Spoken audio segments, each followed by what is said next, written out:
from an existential view, I think that sometimes there's no quicker way to kill love than marriage.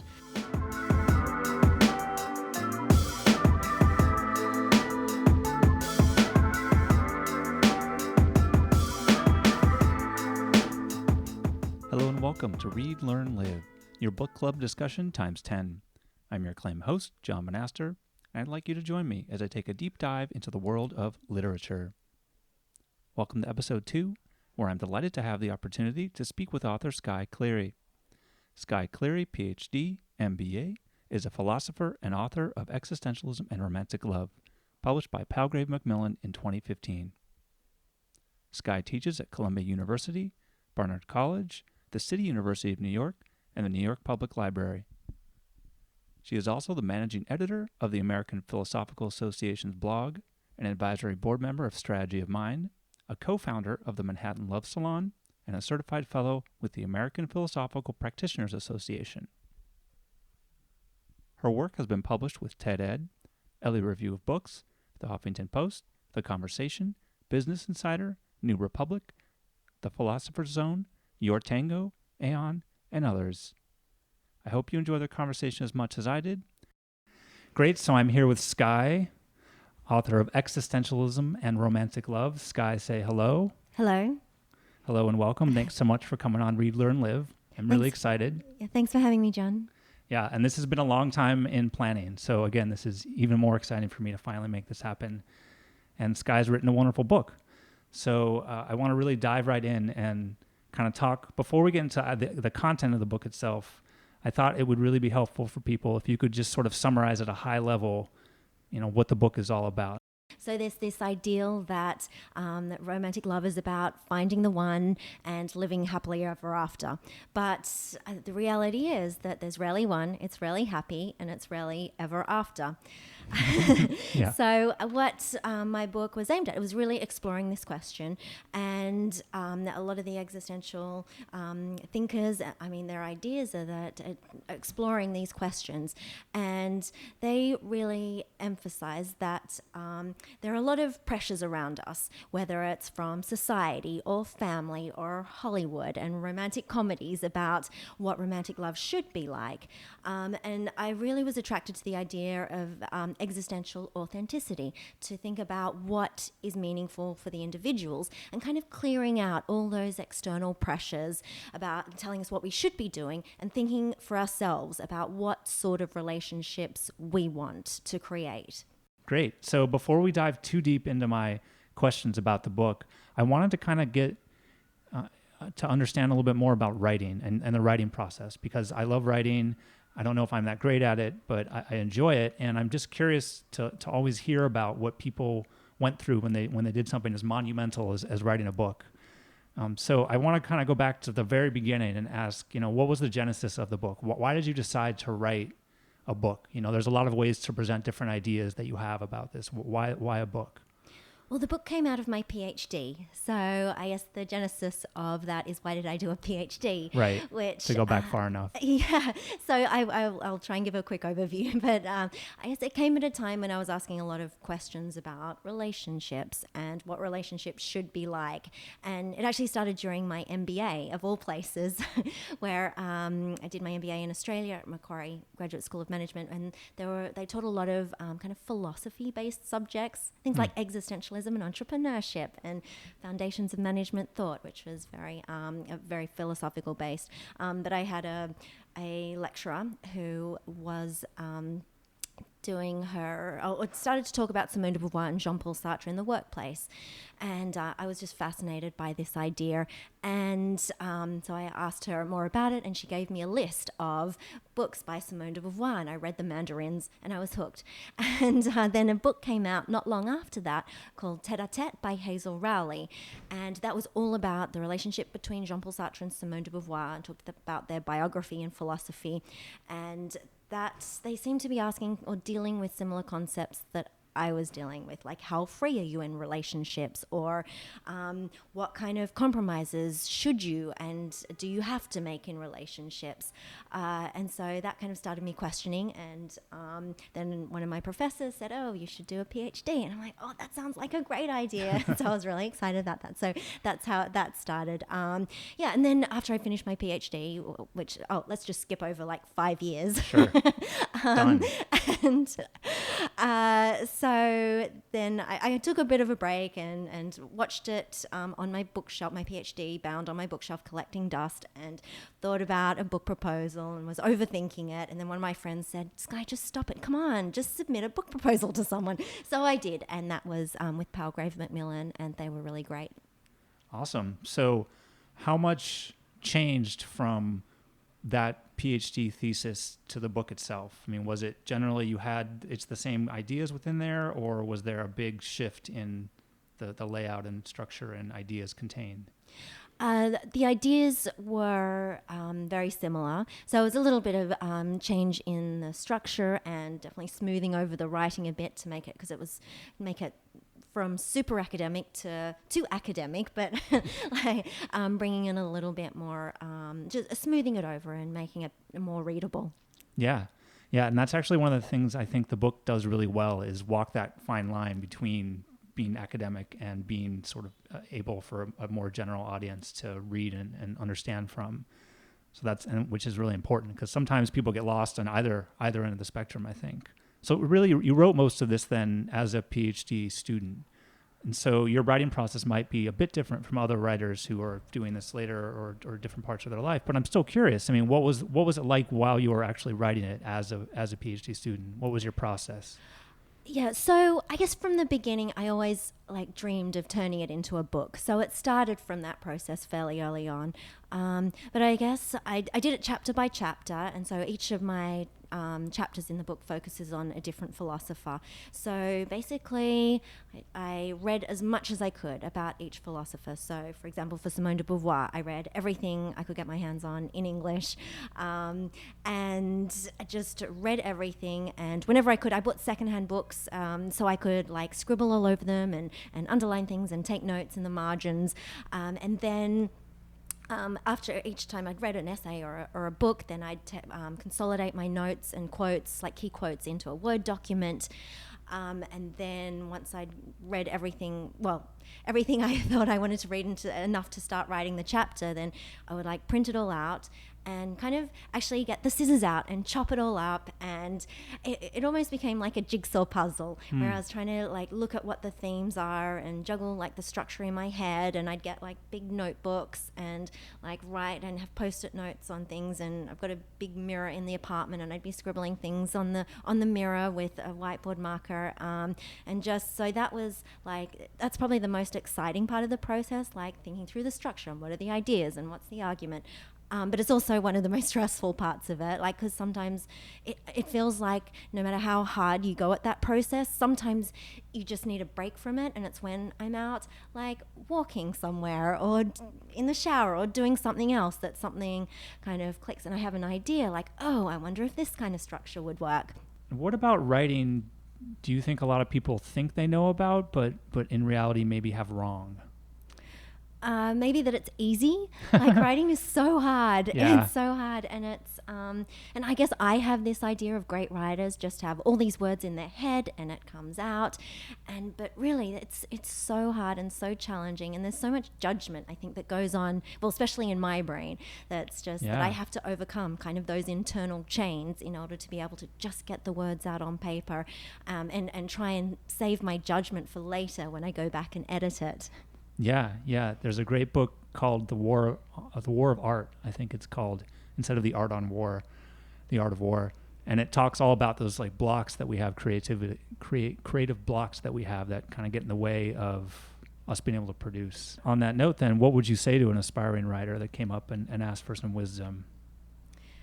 Just start. Just start, right? Just get those words out on paper. In fact, and this was an actual exercise that I was taught by one of my PhD supervisors, which he just sat us down and he said, just think about your PhD or whatever you're working on, whatever you're writing.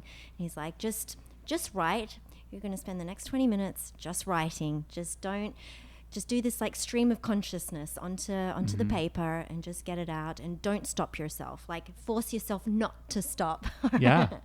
And I found that a really liberating kind of exercise, because just that overcoming those internal barriers that I was mentioning, like, because I'm constantly like rethinking in my head, having conversations with me, myself and I, and just overcoming that and just putting them on paper and saving the actual critical thinking for a little bit later in the process. Yeah. There's something called morning papers. I don't know if you're familiar with, but it's forgot who developed it, but her idea was that the first thing you should do immediately after waking up is sit down and write longhand, and just write for writing's sake, and you're not going to share it with anyone, and it's just to kind of get everything out of your head and onto something.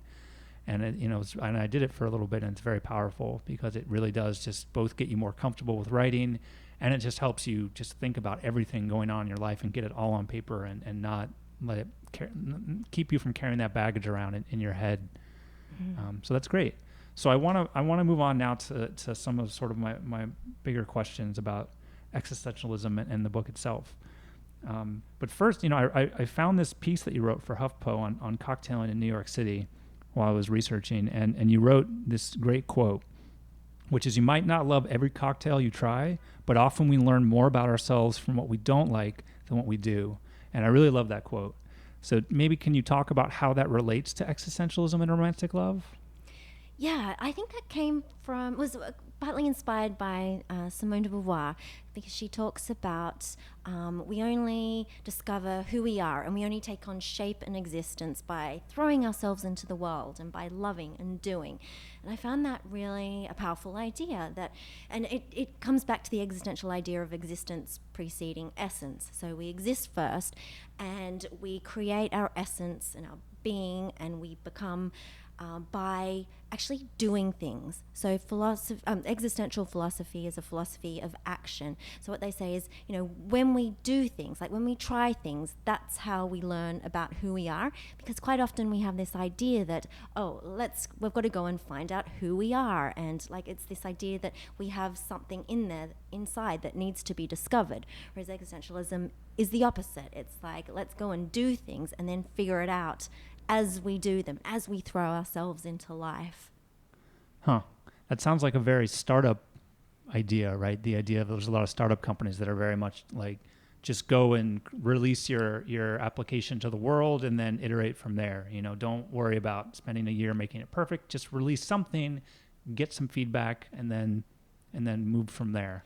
Yeah, and it's that's a very kind of, it feels like a very existential idea, because it's comes from the idea that we're freedom, and we are, or what Max Stirner called creative nothings. So it's this idea that we're creative beings, and we're constantly becoming and overcoming ourselves, and we're like almost an artwork in some ways. Like we're never finished, well, until we die, but we're always becoming until then. I read a different book called The Postmortal by this guy, Drew McGarry, and I read a lot of sci-fi, and I'm a fan. And his book was all about what happens to society when scientists discover a cure for aging. And so that means that people are no longer able to die of natural causes. You can still get hit by a truck or whatever. And so this obviously dramatically affects the society in terms of its notions of relationships and marriage, and there's, the divorce rate skyrockets because for life actually now could mean 1,000 years. So I was curious how you thought existentialism might react to this discovery, and how that might inform existentialist thoughts on romantic love. The existential approach would be to kind of acknowledge that love and relationships change. I mean, someone like Nietzsche said that we should have a few different relationships throughout our life. Like when we're younger, we should marry someone who's older, who can teach us things about the world. And when we're older, we should be with someone younger who we can teach things about the world. And he said old people should preferably be alone, or would probably prefer to be alone. But I guess it's this idea that relationships are changeable, and they change, we change, we grow. It doesn't mean that relationships can't last a very long time, or potentially even forever.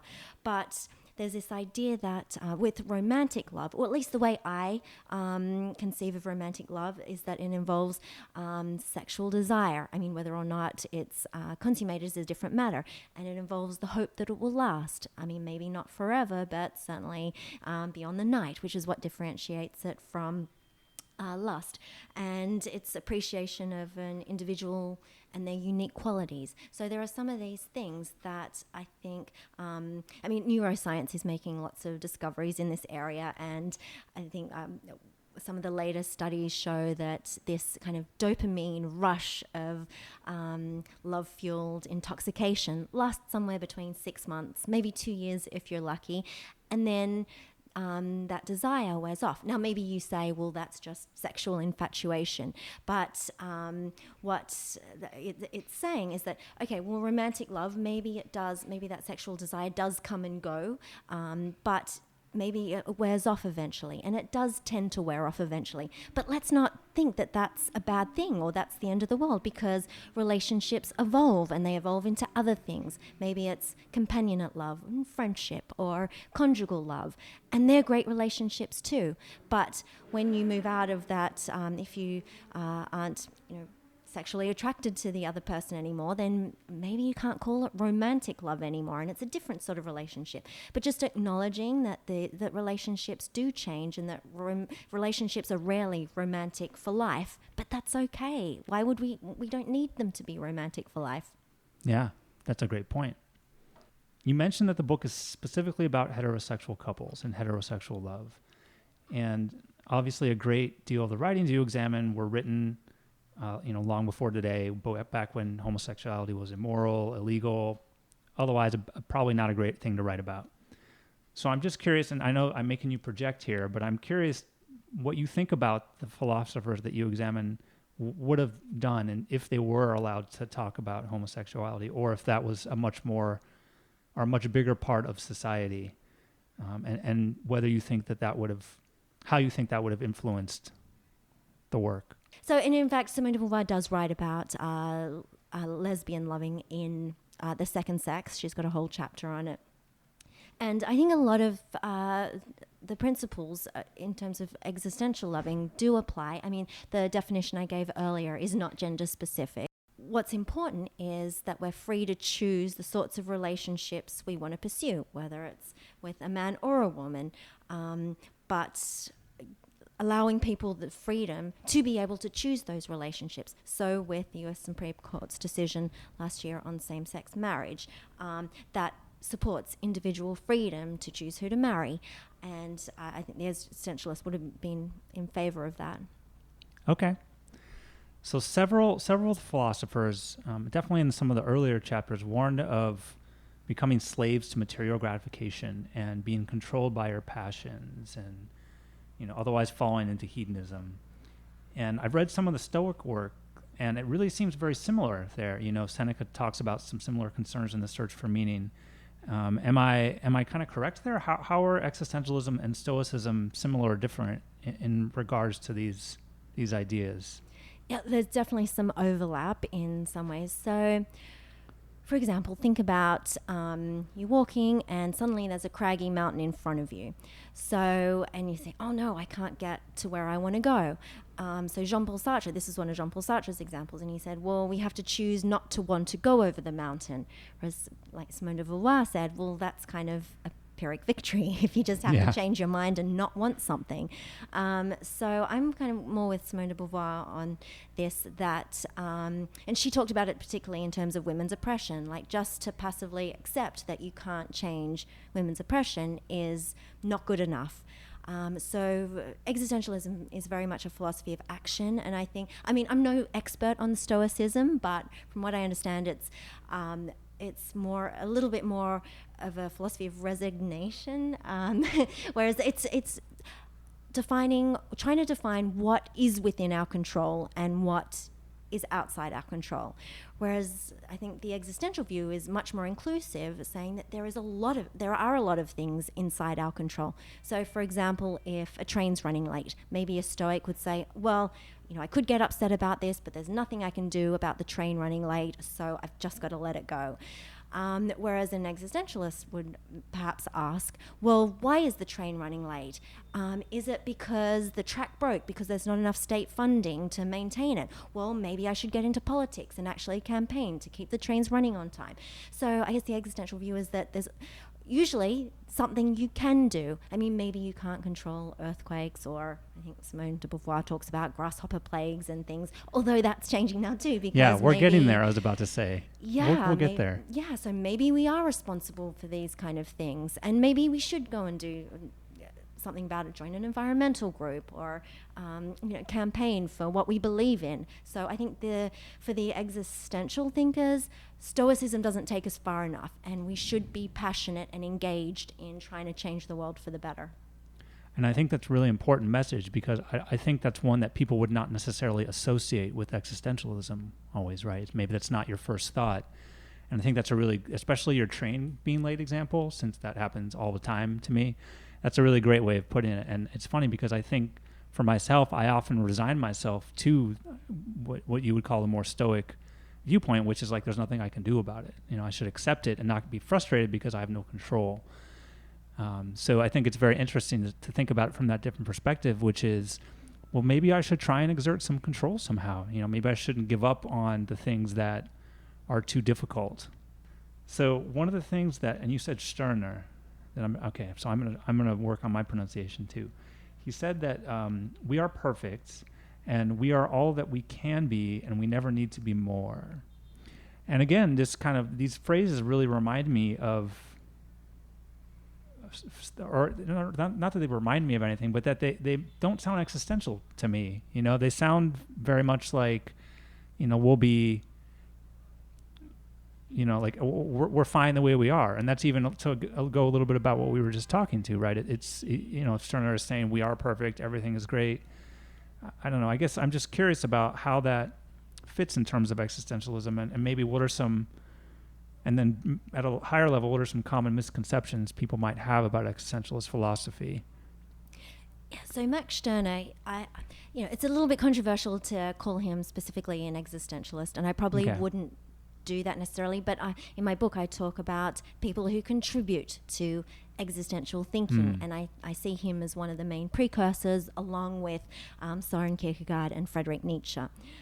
So yeah, if you take the phrase, we are perfect altogether, I mean, that doesn't sound very, you're right, it doesn't sound very existential, but what I think he was really trying to get at was that we need never be more. So there's nothing that you should be doing. Like, it's up to you to choose. If you want to grow and develop and overcome yourself, then that's great. But he's like, let's free ourselves from this need and this feeling that we should be doing something. We should be getting promotions at work. We should be getting married and having babies. Let's get rid of those kind of externally imposed values and expectations on us, and let's just accept ourselves the way we are. And once you start from there, and this is why I think he was one of the precursors for authenticity, because once we can accept ourselves for who we are and kind of be autonomous and choose ourselves, then we're freeing ourselves from a lot of external expectations. And so I guess in terms of your second question, I think it is this idea that existentialism is very individualistic, and I don't see it that way. I mean, yes, there are certainly strong individual elements, but the existential idea is that we're born into webs of relationships. Other people are there. Yes, we can go and be a hermit in the mountains somewhere, but most of us are social beings, and people are our situation. People are there, and they're super important because something Sartre said was, just as the eye cannot see itself, so I can't see myself. Looking in the mirror or self-reflection, there's only certain things we can learn about ourselves through that way, but interacting with other people is another way that we can learn about ourselves. And in fact, they suggest that other people are so important that we wouldn't really know ourselves without other people, because of the way, the way we interact, the way other people challenge us, the way other people push us and encourage us to do different things. So Jean-Paul Sartre took a fairly negative view of that, and he talked about people being drain holes on our existence and like pulling our existence away from us. So he saw other people as very limiting, but I think Simone de Beauvoir opened it up and said, well, people aren't only hell, like people can be heaven too. And so people, certainly put limitations on us in some ways, and we should push back against that, but they also open up opportunities for us and show us, help us realize things that we may not have thought of before. I want to think about Kierkegaard a bit now, and Kierkegaard's Johannes. I think it's Johannes, okay. Kierkegaard's Johannes. He mentions three key features of aesthetic loving. Love is an art form, love is intoxicating, and love is war. So can you talk more about what those are, what that means? Sure.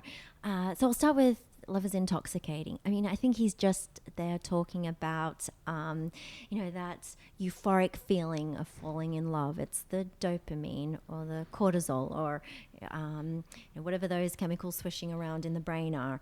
But it's also saying that, when you fall in love, the world feels transformed. And in either or, which is where this is coming from. So it's a fictional book, and it comes from the first part, which is the aesthetic sphere, and it's not, Kierkegaard's not necessarily advocating this, but he is talking about kind of the beauty of romantic love, and Johannes falls in love with a girl Cordelia, and she's very beautiful, and he's intoxicated both by her beauty and by his power over her, because when you fall in love with someone, it tends to give them a lot of power over you.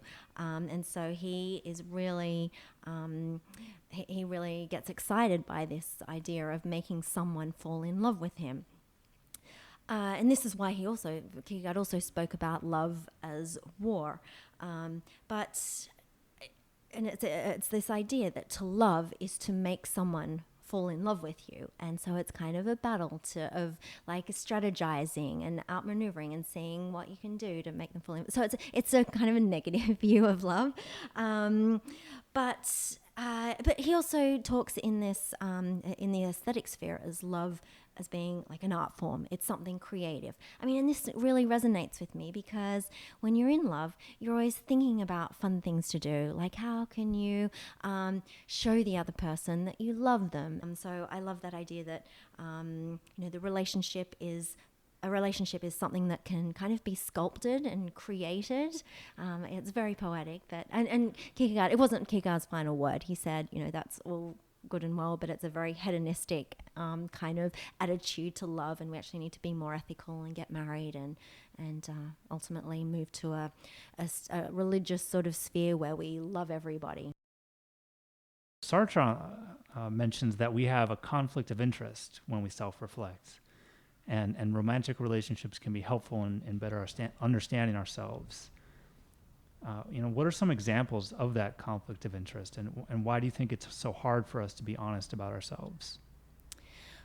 Well, I'm not sure how hard it is to be honest about ourselves. I think people who are self-aware can, there is that possibility. But for example, if you get up and do a talk in front of a group and it goes, you think you did really well, but then you talk to other people afterwards and they're like, actually, that was really bad and you said some really silly things. That so that's, I guess, an example of, we want to be authentic and we don't want to be completely determined by other people, but it certainly raises issues. And in terms of love, so for example, Sartre talks about it in terms of bad faith. So a lot of the time we try and escape our freedom and pretend that we have no control over a situation. Like if a relationship collapses, Jean-Paul Sartre might suggest that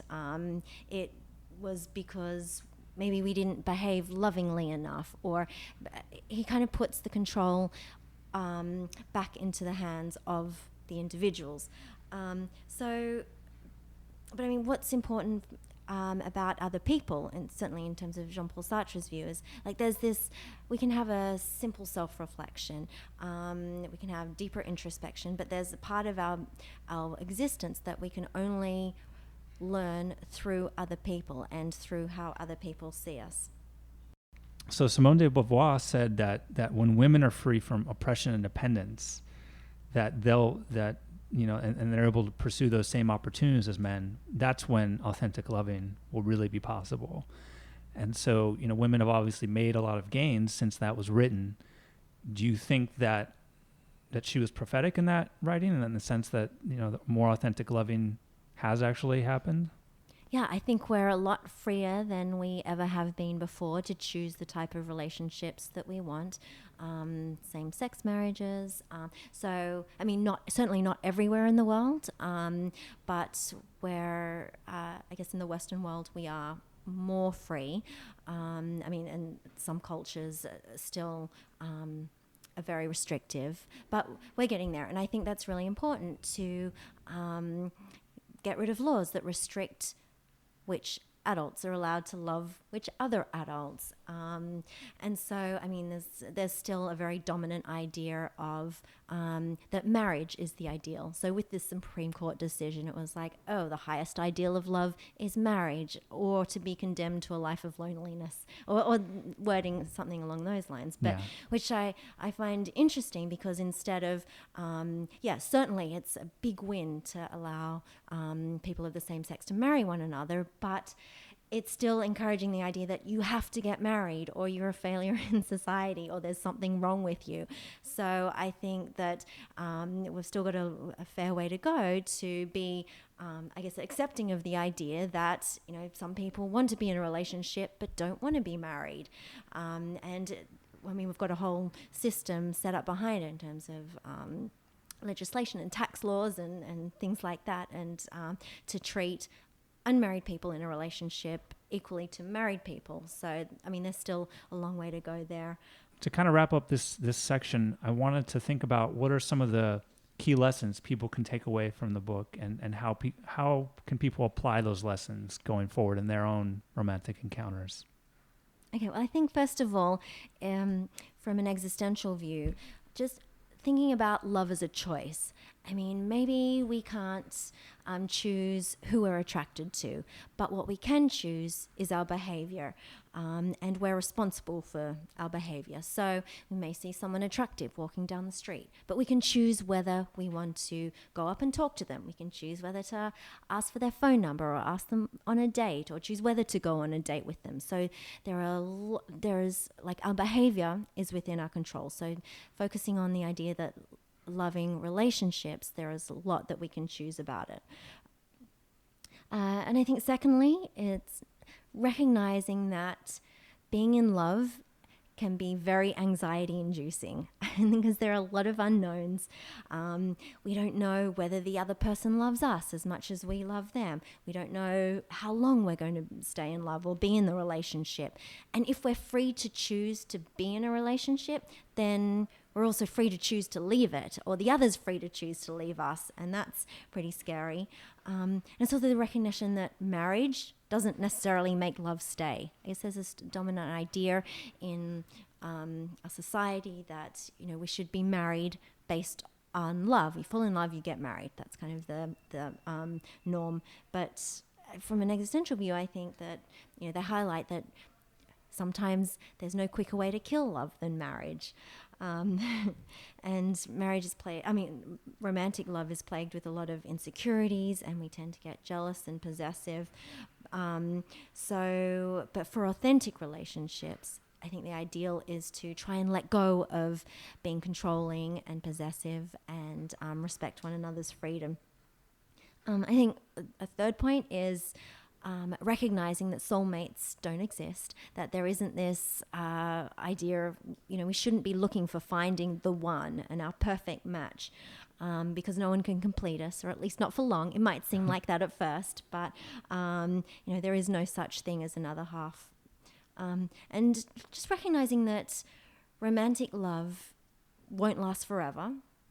Probably won't last forever, but but that's okay. And if it turns into something else like friendship or conjugal love, that's fine too. Or maybe maybe sort of the romantic elements do come back, but we shouldn't focus on this idea that romantic love should last forever.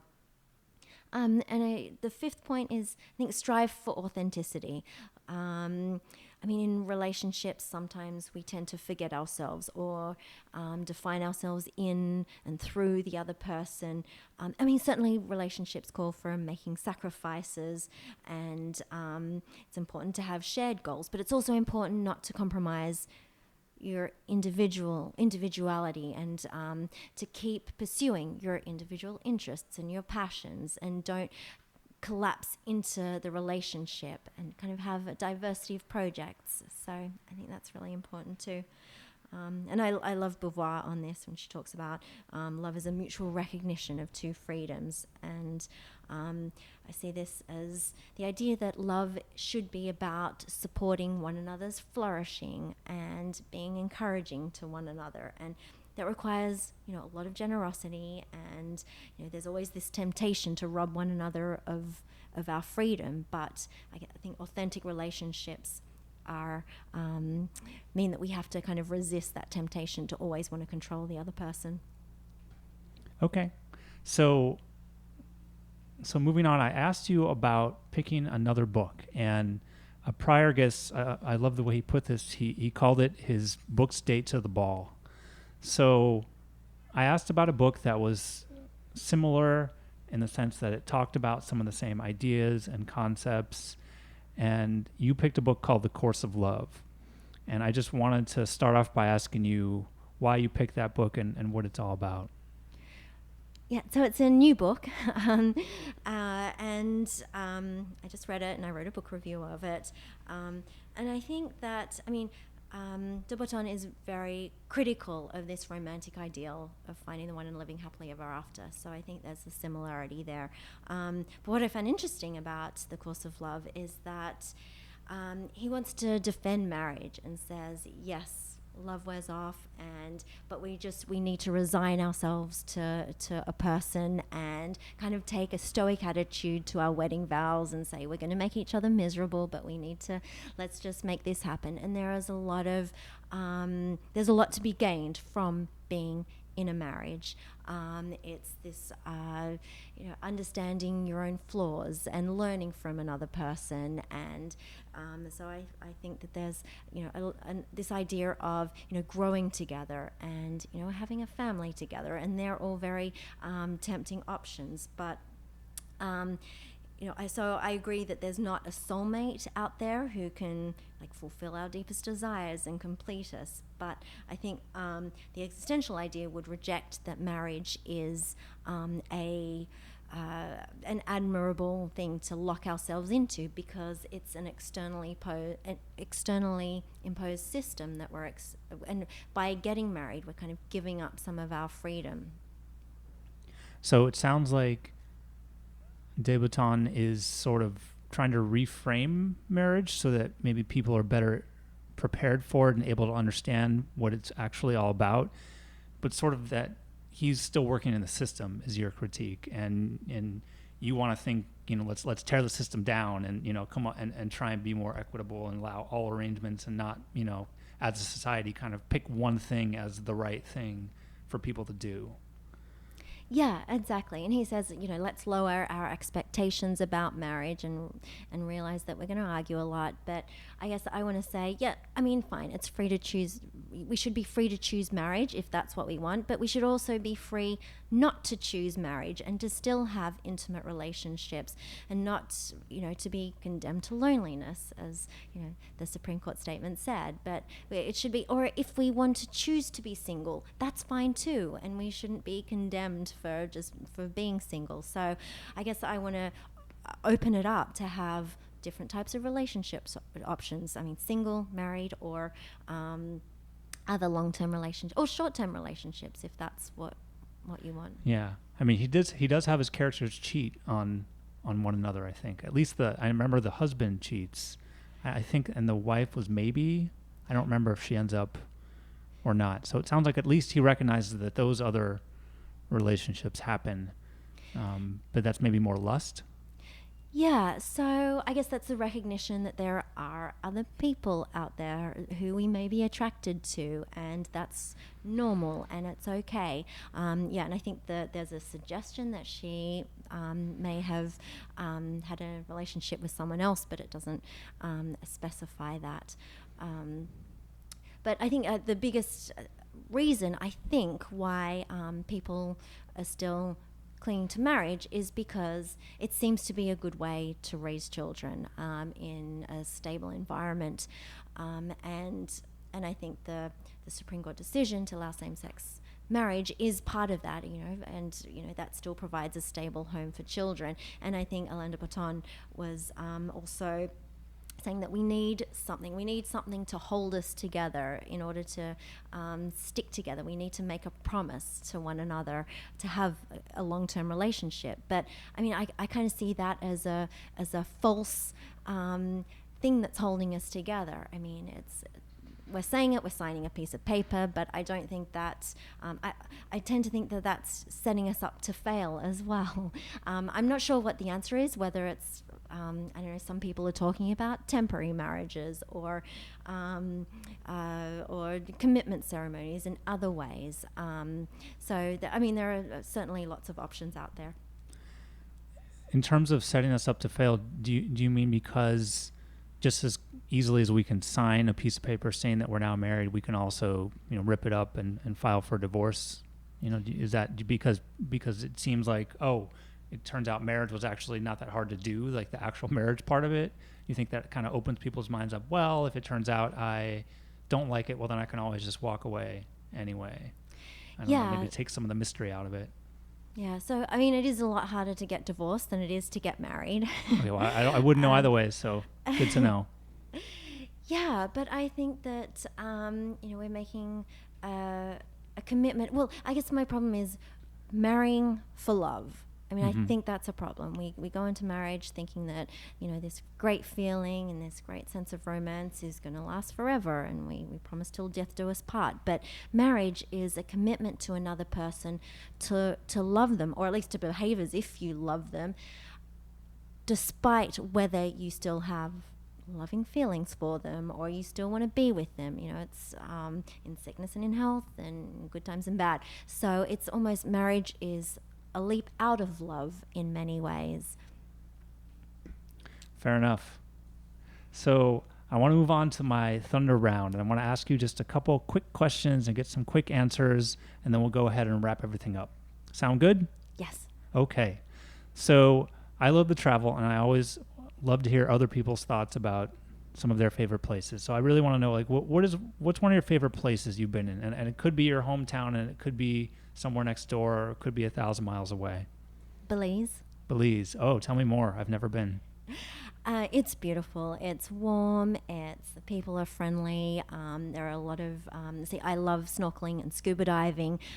So I went there a couple of months ago and saw spotted eagle rays and lots of sharks, like reef sharks. And it's just the fish life is beautiful. So super tropical waters, lovely and warm, spectacular. Okay. Sounds good. It's on the list. So you're also really into cocktails, and I have been to an event of yours that involved cocktails and philosophy, which was wonderful. So for people in New York, what are your current favorite places to go grab a cocktail? I love Attaboy in the Lower East Side. Yeah, I love the Up and Up in the West Village and Mace in the East Village. Okay. Recommendations from Skye. And what's something on your bucket list that you haven't gotten to yet? Or do you have a bucket list? I do. Probably the one thing that I'm going to say now is that one day I'd like to go to Japan to join Sea Shepherd volunteers help stop the dolphin hunt, the annual dolphin drive in Taji, which is supporting the aquarium trade, and it's just a very cruel practice. And one day I want to go and help them. Yeah, and that's I didn't even know that was possible, because I know it's very cruel and horrible, and I am so against that's one of those things, though, that, like we were talking about, where it's easy to just be like, well, there's nothing I can do. How can I actually stop a huge fleet of ships from doing this? And to hear there's a group that is actually attempting to do this, it like gives you some hope and say, okay, like now that's a goal that I can try and achieve at some point to actually do something about an injustice that I perceive as happening. So that's great. And so finally, I'd like a book recommendation of some sort beyond anything we've spoken about today. Yeah, well, if you're interested in existential thinkers, I would recommend a new book, At the Existentialist Cafe by Sarah Bakewell. But if you're specifically interested in more, say, on Sartre and Beauvoir, I would recommend Tête-à-Tête by Hazel Rowley, and that came out about 10 years ago. Okay, thanks. And so to wrap it all up, where can people buy your book? Is it available for sale? It is. It's on Amazon or through great. the publisher's website, Palgrave Macmillan. Awesome. And talk about what's going on now. What are you working on now? Do you have anything coming up you want to promote? I do. I'm working on a philosophy and cocktails book.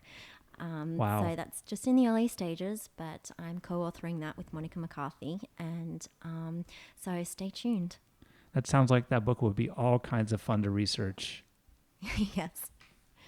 All right. Well, thank you so much, Skye, for being on the show. I really appreciate it. One last question. You've been on many, many shows. You've been interviewed about this book a lot of times, probably at this point. Which one was your favorite? This one. Yes, right answer. Thank you so much. Have a great day. Thanks, John. Thanks so much for listening to this episode of Read, Learn, Live. If you liked it, tell a friend or two and subscribe on iTunes and Google Play. If you hated it, tell a friend or two and subscribe on iTunes and Google Play. And so it goes.